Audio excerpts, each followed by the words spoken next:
It's Guido coming at you with a tactics talk and a tank review, guys. We have a brand new premium tank. I know, I can't believe it either. It's wow, another premium. Hey, this one has been hanging around the T42, and it's been hanging around in the files for a little while now.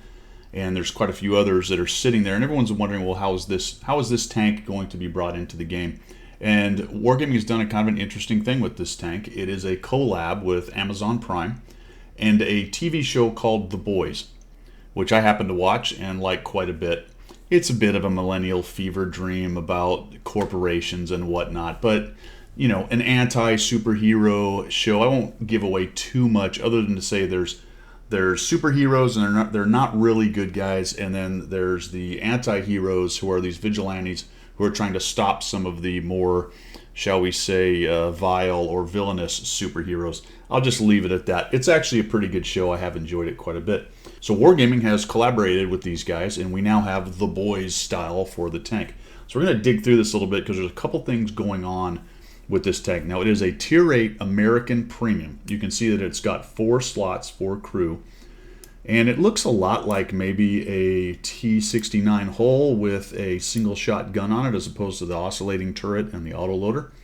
It's almost a little bit Bulldog-esque as well. It was apparently, and not as far as put the show aside, it was apparently development began in 1948 and was supposed to be a vehicle with armament similar to the M46, but with better armor. However, with its low engine power, the tank had poor mobility. Oh boy, I'll tell you, and how.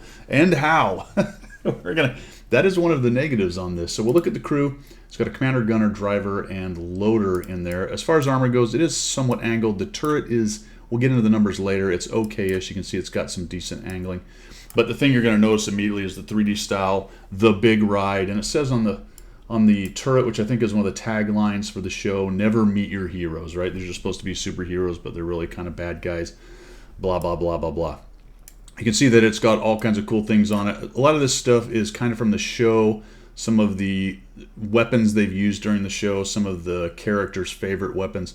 All right, it gets a little weird in here. This is kind of interesting because the tank, we're going to dive into the store in just a minute, but the tank comes with 2 crews.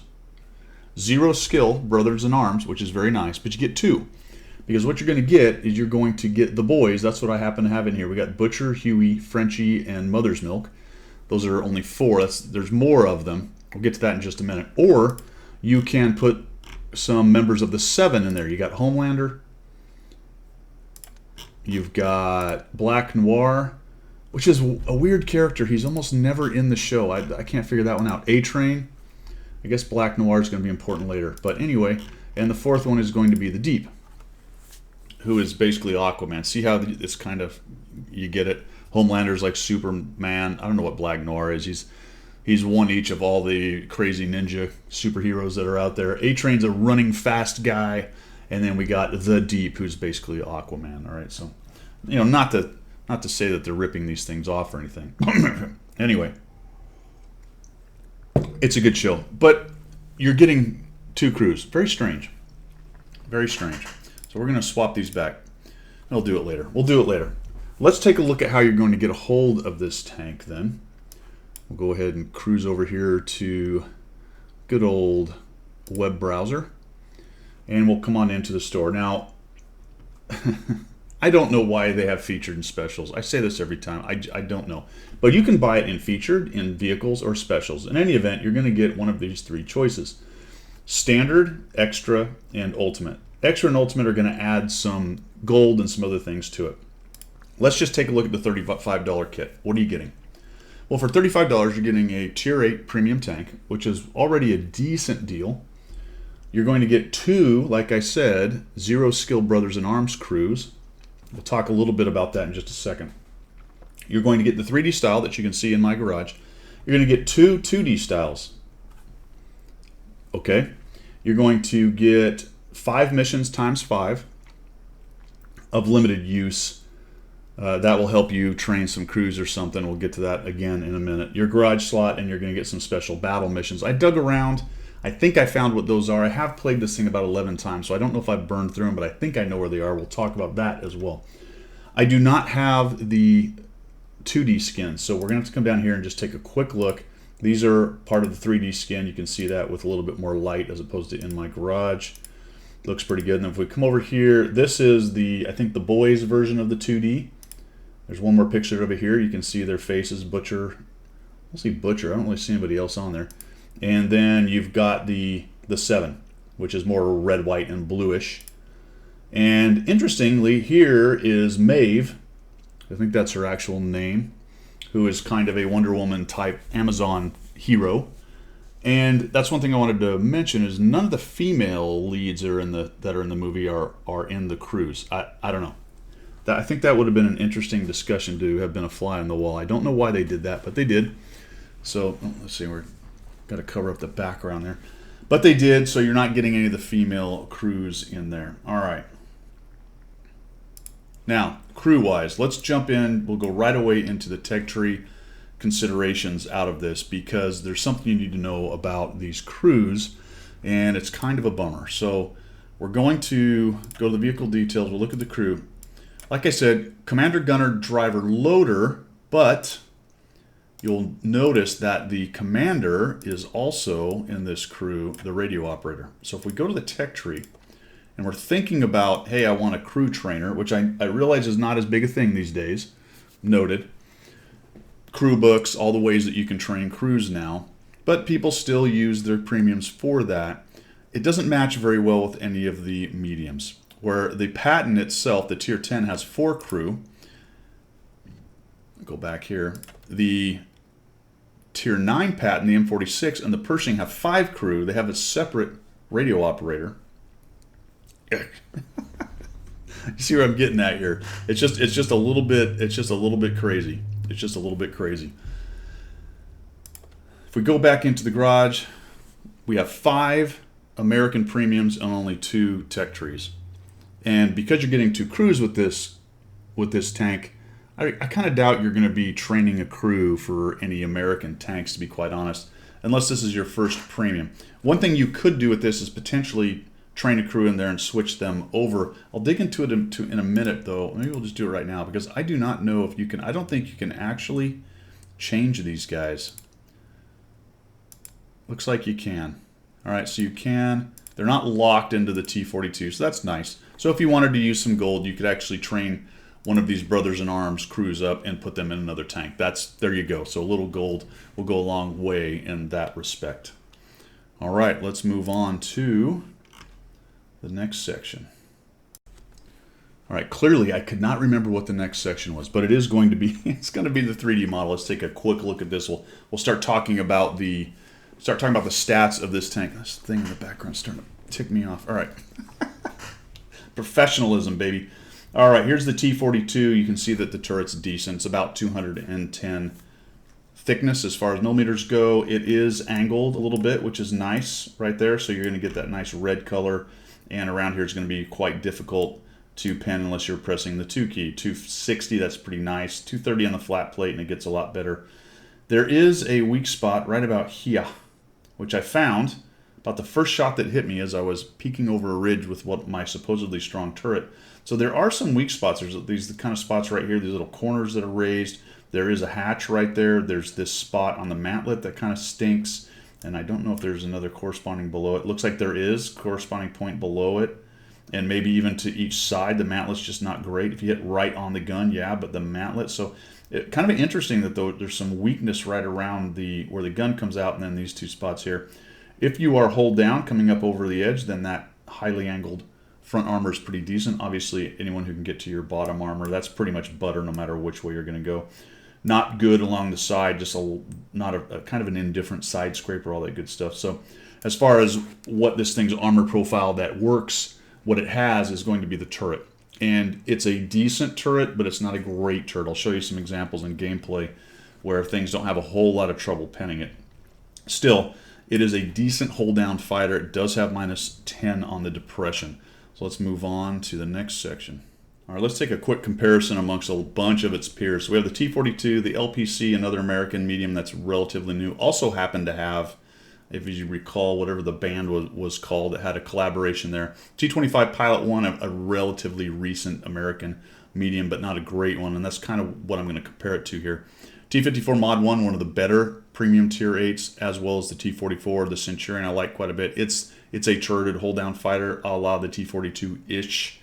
CS52 LAS, which just came out, and then what I like to compare a lot of them to, which is just a solid premium in the STA2 over there. All right, so what are you getting with the T42? You're getting a 280 alpha damage gun, and this is part of that kind of power creep. The newer premiums are all tending to have these higher alpha guns. You know, the Pilot came out with this little 240, the mods at 250, the 44-100 at 250. The 52 LIS just came out. It's rocking the 320 right there. So he's hitting 280, much like the TL1 LPC. It's a 90 millimeter gun. All right, here's where it gets interesting to me with the T42. Fascinating. 6.88 rate of fire, 8.73 loading, which is relatively slow, and it's got a 1.92 best in the class as far as this group goes, tied with the 44-100, and 0.32 dispersion. Pretty easy to get it down to 0.30, and if you run some food and some improved or bounty equipment, you get it down to about 0.28, 0.29. That looks really great. Unfortunately, this thing's soft stats are pretty bad, so any movement of the turret or the hull or after firing gives it a lot of trouble.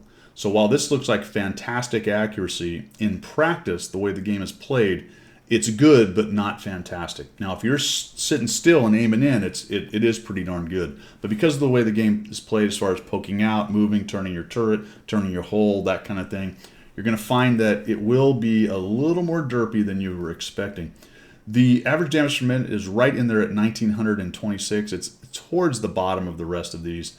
So it really isn't one of these tanks that's just going to go out and just throw rounds down range at a rapid rate.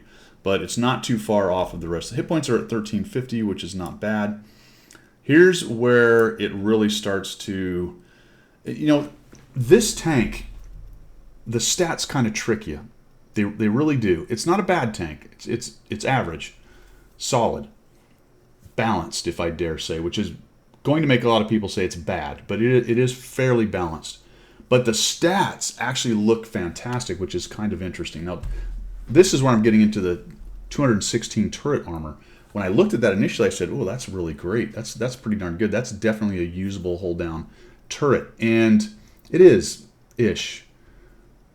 It just in practice, because of those little weak spots, it's not quite what you think it might be. I.e. the Centurion 5.1, which just has a brutal beast of a turret. This thing is not that guy. It's not even this guy at 200 with the Mod 1, based on the way the shape of the Mod 1's turret is. It is interesting. So I don't know if it was a conscious decision to add these kind of weak spots on a relatively strong turret. I don't want to read too much into that. But for whether it was on purpose or by accident or just they went with the design of the tank, that's what you've got with this. Now here's another place where it gets interesting for me. The top speed shows a 51.5. I don't know if I've ever seen it do that other than downhill.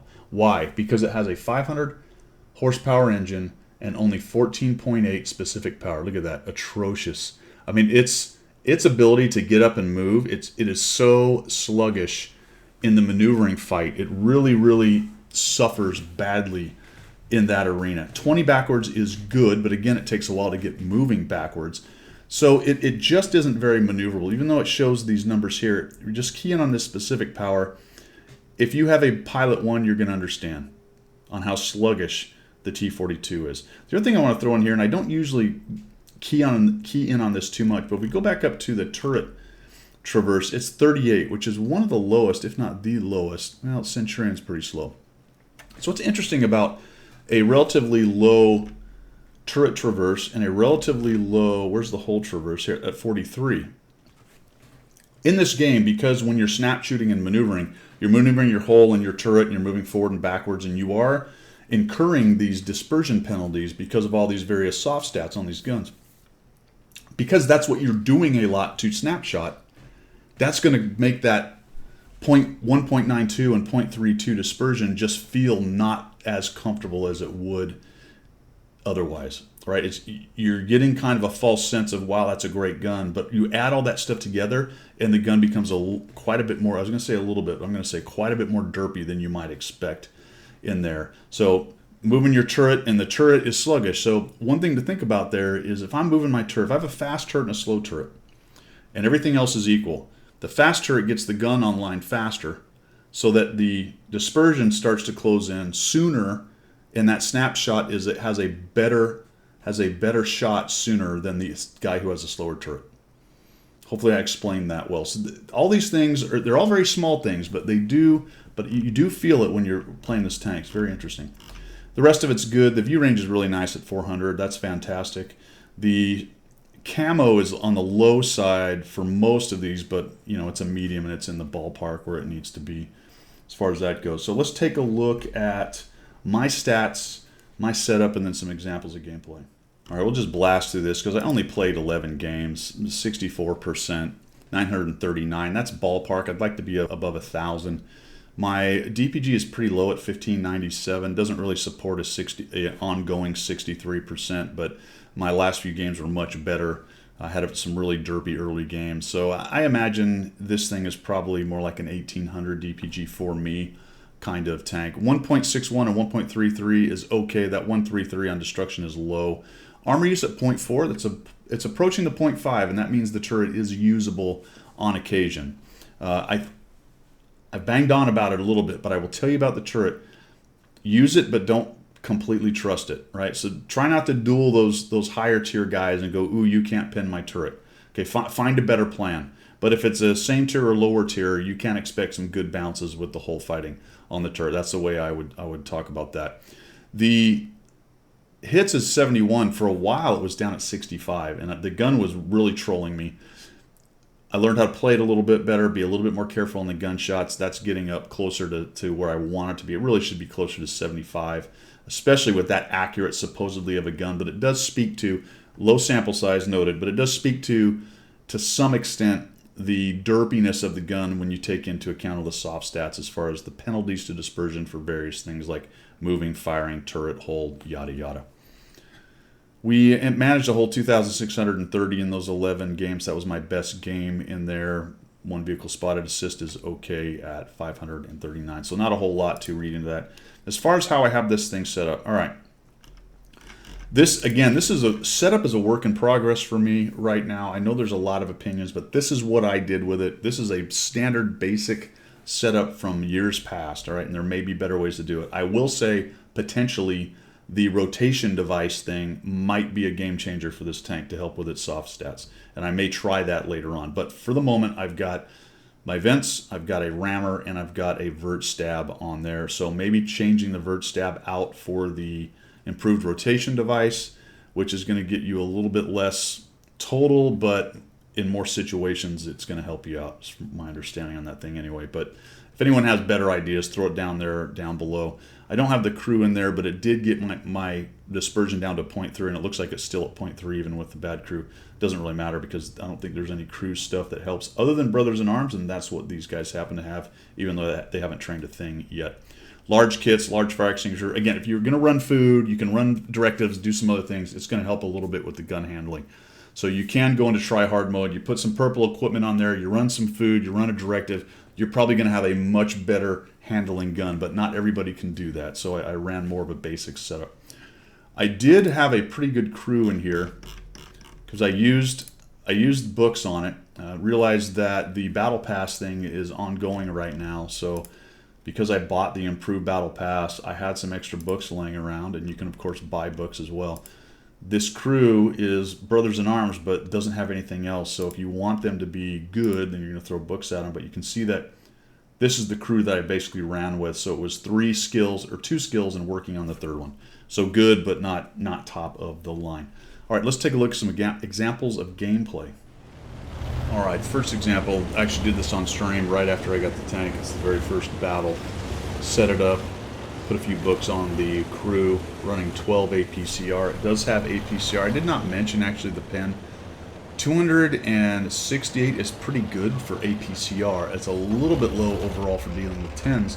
And the regular is 190, which is atrocious.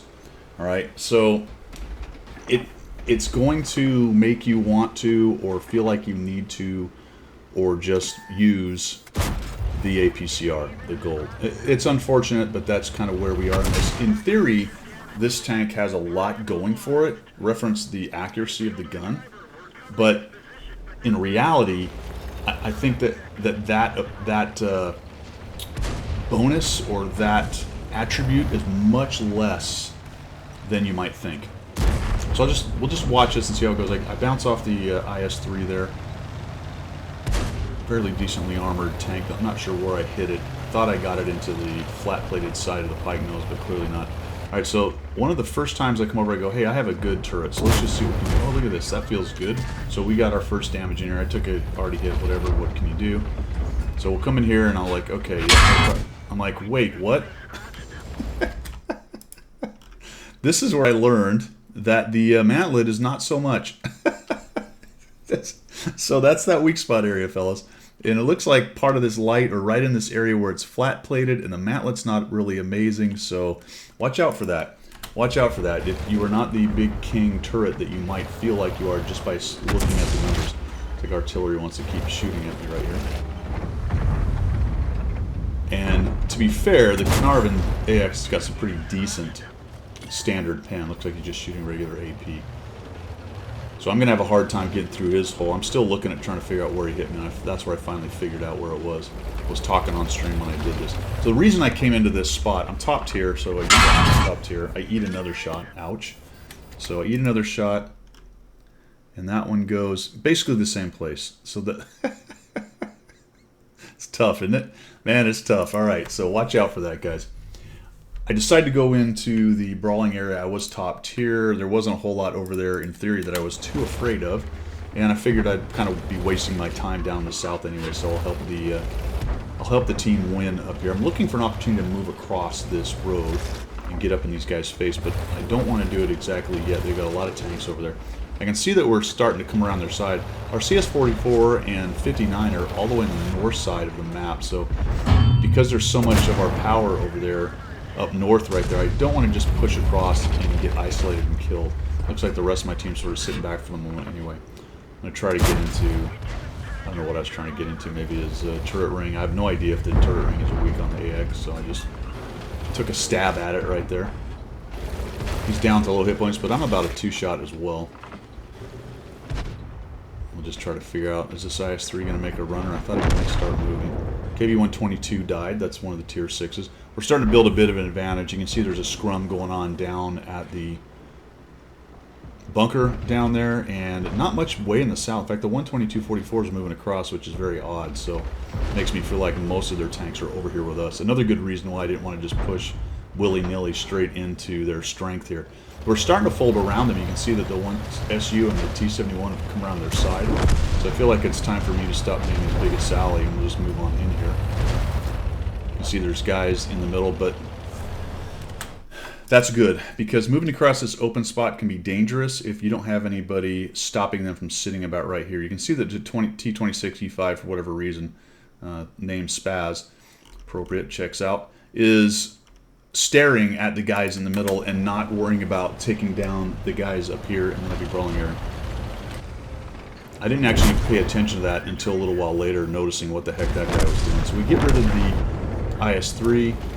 We've got this CS-52 LIS sitting up here, and this KV-122. I'm not really sure what this dude is doing. His depression is terrible, so he comes on up here. He's looking for a shot. He gets the shot, good on him, and then pushes in and then dies. Trying to track him, I get that done. He's got decent depression. I'm a little bit worried he might sneak a shot, but yeah, there we go. Slaps me one right there. He's got decent depression for that, and I'm down to 427 hit points. I'm trying to figure out where he got me. Not really sure, to be honest. I think it might have even been in the front corner of the hole right there. I was probably high enough up there. Trying to figure out which way I want to go. And we'll push up around here. Unfortunately, there's a bunch of dead tanks, so this is kind of a bad decision right here. I got 1,600 damage, got 1 kill, and then I'm blocked by this guy. And I spend a bunch of time, I'll just speed this up, because I spent a bunch of time being a Muppet right here. Smashing into things, trying to move them out of the way. Thank goodness my team didn't decide to lose the game while I was being a Muppet. So now we're down to the bitter end. It's always fun to hunt the artillery, so we'll come around this way. Liberal spamming of the APCR. I just didn't feel like bouncing on my first game. This is a game where I could probably have easily got away without the APCR. Really only the IS-3, maybe the Super, but the Super is going to require hitting weak spots anyway based on the space armor that it's got. And the CS-52 LAS, maybe the turret. So really, everything I faced on this I could have easily dealt with just AP. And this is a question you're going to have to go through with yourself. You know, am I trying to make credits with this tank? Am I trying to try hard and do well? It's unfortunate. It is a premium, so you are going to get a bonus on credits, but if you're in a pure credit grinding mode, you're going to want to minimize the amount of credits you're spending to play the game. And when you're running around in a 190 pen medium tank, that can be a little bit tricky. You know, you can probably just go ahead and accept the fact that I'm just not going to make as much as if I ran, say, the 52 LIS or something that has a higher base pen. You know, it's all to taste. You're going to have to make that decision. So that was my first game, 2083, a good chunk of it in cleanup against artillery right there. Ends up with 3 kills. And you can see a little bit of use of the hold down capability, although beware the weak spots on the turret. Good gun depression. Taking out the 52 LIS, that it's nice to have gun depression where you can kind of peek up just like that. I may have just been a little too far, or he may have hit me in the turret. So let's see if we can see. Sometimes it's hard to see where the holes are. Doesn't appear to be another hole in the turret, so he may have actually got into the hole of the tank. All right, let's move on to the second example.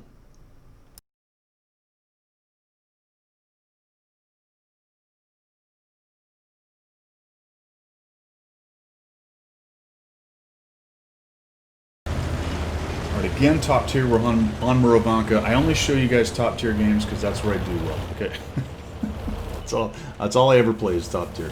Alright, we're in the T42 again, obviously, on Murovanka, spawned into the north. It is an encounter battle, and this one I want to show you because it's going to give you a little bit of an idea of on occasion, the derpiness of the gun and how it will let you down. I have a pretty good hit rate on this battle, actually, overall.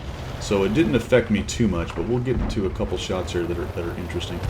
So I'll come up here to this forward little rise, pretty standard act, and I see that JP has lost his mind and just pushes in.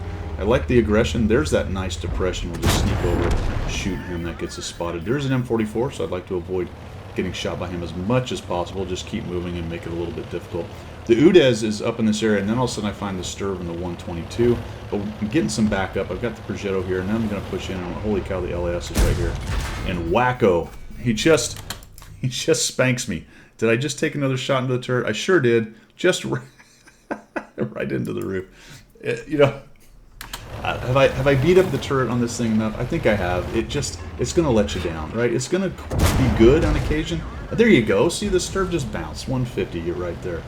And this is the perfect example of a place where the turret of this tank, this kind of turret works, right? You've got these undulations. You can peek right over and you can take your shot and only show them the turret. This is exactly what you want with a strong turret tank.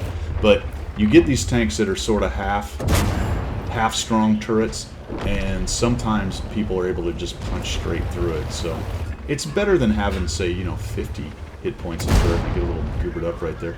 Oh, look at that. Nice bounce off the CS. He comes in and dies. Now the CS-52 wants to come in and try to kill people. So we'll go ahead and shoot him. He gets the T-71, but he's in trouble because there's a Progetto and myself. And I don't even need myself. I just have a Progetto. We'll just auto-aim that dude. All right, there you go. Nice and close, right? Good gun depression. Again, an example of what a tank with good gun depression can do for you. So I'm going to be careful because there's a Scorpion hanging out around here somewhere. I suspect he's back here. He might be over on the one line. So we'll just zoom in. There we go. That worked. That worked. Oh, there we go. We'll just shoot this guy. No. He's a little low, so the Scorpion does get spotted. He's way in the back, but he's making a run, or he decides it's time to fall back to the rest of his guns. And I'm going to come up here and we'll see if we can get rid of this Udez. Ah, there he is. There he is. Let's use that turret. Let's use that great accuracy. We'll come up and over and... Oh. Notice the movement of the turret. The dispersion circle is really pretty big. Even though it's supposedly 0.30, dispersion and zooms in really fast because of the movement in the hole and the forward and everything else going on. That just was not a great shot. So let's just finish him off right here. Just go. Pew. Right? Just saw the way. Maybe we'll just zoom in. Oh, somebody else got him. There you go. Sometimes the turret does that for you. Sometimes the turret does that for you. We just bounced a big hit from the Scorpion G. 960 bounced at this point. Now we're just looking to get in here and try to get some cleanup. The last thing I wanted to show you on this particular one is look how everyone's just faster. Look at just struggle bus going up hills with the 14 or whatever it was specific power. It just, oh my gosh, it just turns into molasses. It's like that dream, right? Where you're trying to get away but you're running in molasses. That's what this tank is like. We'll just shoot right there. There we go. So that one worked out. It's just like running molasses. And for cleanup, you would expect a medium tank to be great at this phase, but most of my buddies are well out ahead of me. Artillery goes down, and I don't think I get another shot. We got 2,265, 1,393 assist in there. Pretty decent game for a combined total of 3,500. That'll do. And a very definite win coming up. I don't know if I take a shot. Yeah, I don't take a shot. All right, let's take a look at the third example, which was the best game that I had of the lot.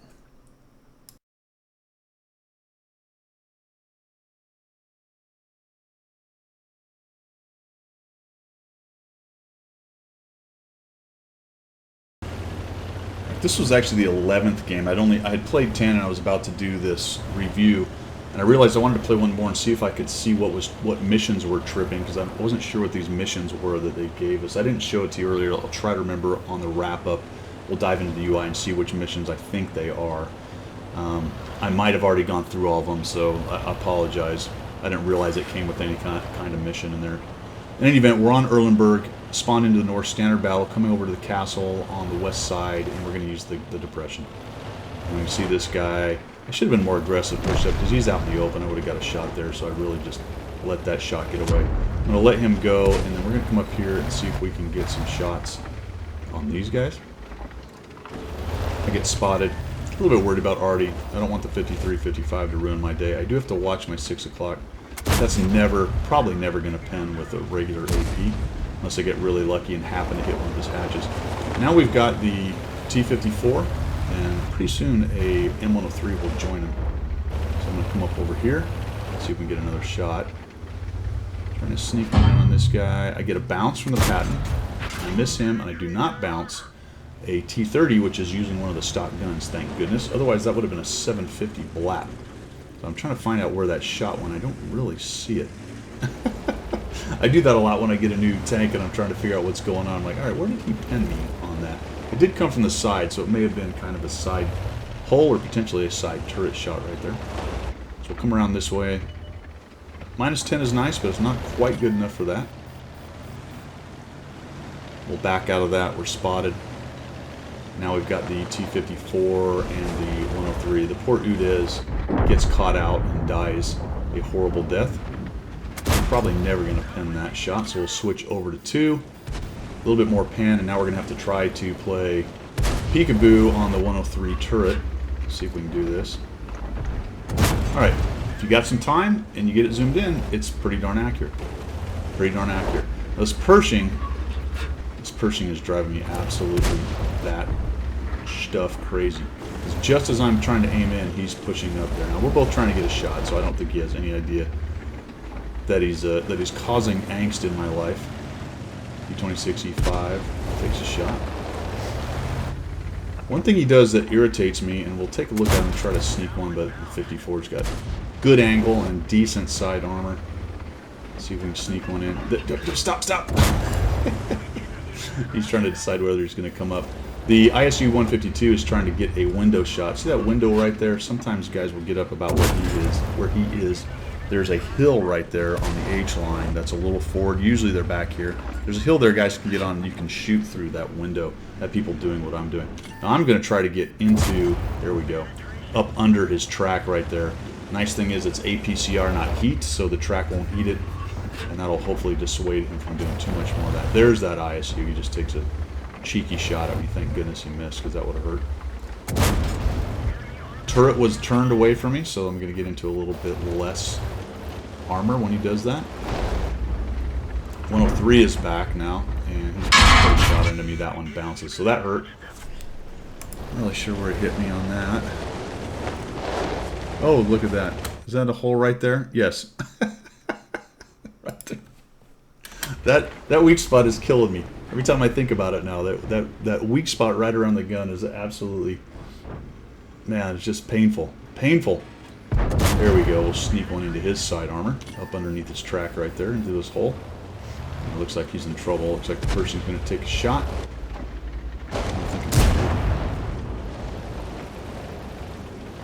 Looking for a shot. Here we go.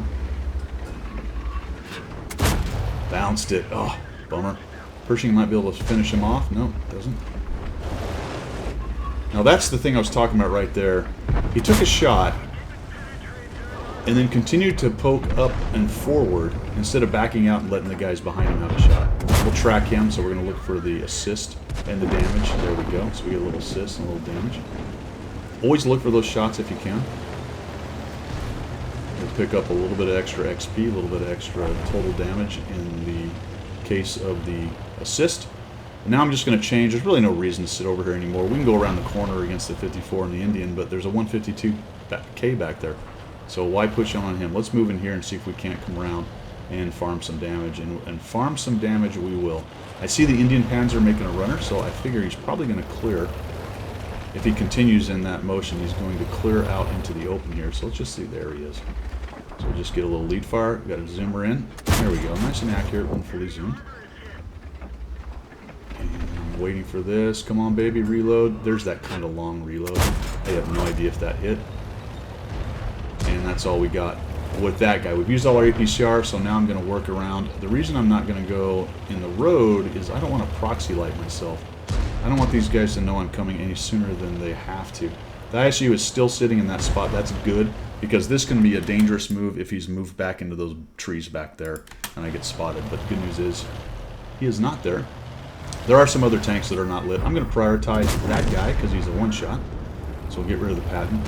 And then I don't have to worry too much about this dude because he just isn't paying attention. This is nice. I can sit here and farm. You do have to watch out. You are sitting in one spot. Somebody could look for an angle on you. The artillery could shoot you. There's a lot of possibilities here, but in any event, I'm able to farm this damage off of this guy off the ground. He has really no hope. And now we're going to look for a way to push in. All right. What do I do from here? It's a good question. I really don't want to go down the road based on the ISU and the Indian Panzer.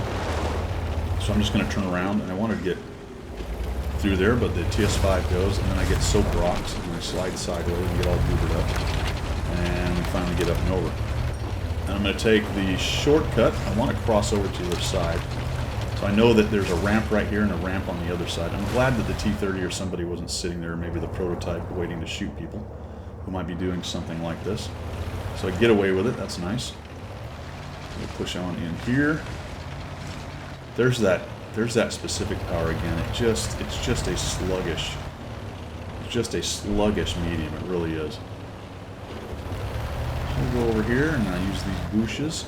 I was hoping maybe to catch the Indian Panzer, but he's got plenty of cover back there, and the P75 decided to just come through.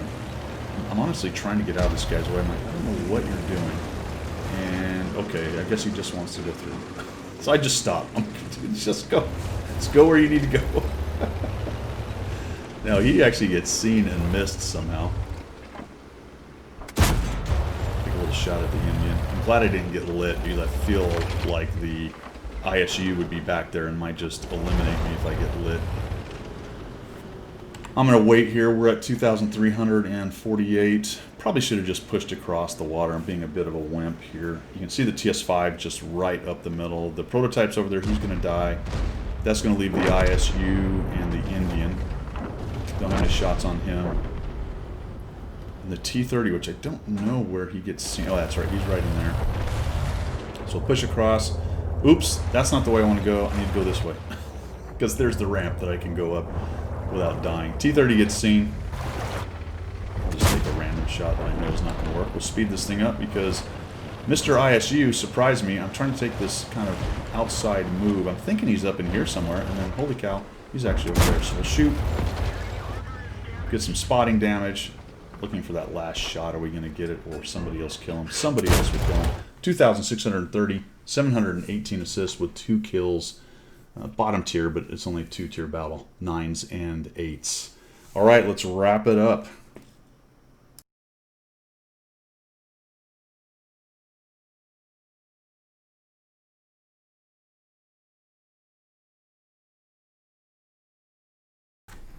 All right, that is my review. Overall, this tank, what do I think about it? Well, it's balanced.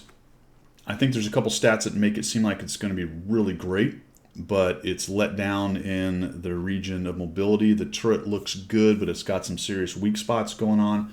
The dispersion and aim time is really nice, but the soft stats are kind of bad. So it really is a balanced premium, medium, tier 8 American tank. I think the big thing on this one is the collab. If you're a The Boys fan and you want 2 brothers in arms, 0 skill crews that are The Boys and the 7, you want the cool 3D style that this thing has, which is actually pretty darn good.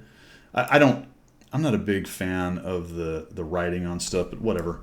It's a cool otherwise 3D with all the different equipment and stuff. You get 2 more 2Ds, you get a 5x. If you buy the bigger package, you get a bunch of other goodies in there. Then this is probably something you're going to want. If you're looking for the best American premium medium tank, it's probably not this. I think that really still resides with the LPC and the Pershing if you're looking for a more armored, slower medium, which I don't know why. I don't know why you would, but you just might be. You just might be. It was an interesting tank to me. There were a lot of things that said, wow, this is going to be super, super good. And then the whole package was average. Not terrible, but average. I enjoyed it. It's not bad. I will say the slowness of it and the specific power will irritate you at times. The last thing I wanted to do is just take a look at the missions, because the mission, I think, is this: who is the real hero? And it looks like you can come up with a lot of books in here. It says 0 of 3, so I don't know how many you can do a day. It looks like you do this 4 times and it unlocks these bad boys. Is that right? Let's see here. We're going to need 15. Okay, so we need 15 tokens. And then for this one, we're going to need 25 tokens. All right, so you get these nice books and you get a bunch of food and whatnot. If that's not the one, I don't know. I don't know what it was. It's hard. It's hard to keep track of. That's my review of the T42, The Boys version of a American Tier 8 Premium Medium tank. Balanced tank. Really cool collab. That's all I've got. See ya.